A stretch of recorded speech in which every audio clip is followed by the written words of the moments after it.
അപ്പൊ നമ്മൾ എന്താ പരിപാടി? ലോകത്തിലെ ഏറ്റവും വലിയ പുട്ടുണ്ടാക്കാൻ വേണ്ടി പോകണം.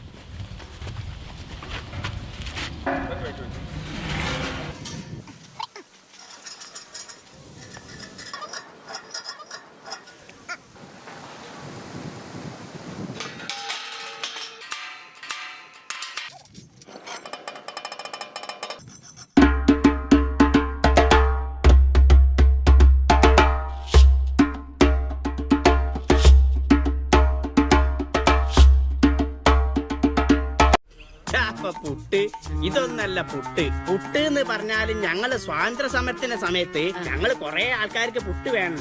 അപ്പൊ ഈ ചെറിയ കുറ്റിയിലൊന്നും പുട്ടുണ്ടാക്കിയാ തയ്യൂല. അപ്പൊ ഈ വലിയ പൈപ്പിലേക്ക് JCB കൊണ്ട് ഇങ്ങനെ പുട്ടുപൊടി ഇങ്ങനെ കോരി ഇങ്ങനെ ഇടുക. ഇങ്ങനെ ഇട്ടിട്ട് അത് ഞങ്ങളെല്ലാരും കൂടി ഇരുമ്പൊലക്കേനെ കൊണ്ട് പുട്ട് ഇങ്ങനെ കുത്തി ഇങ്ങനെ ഇടുക. അന്ന് ഈ പുട്ടുണ്ടാക്കാൻ ഉപയോഗിച്ച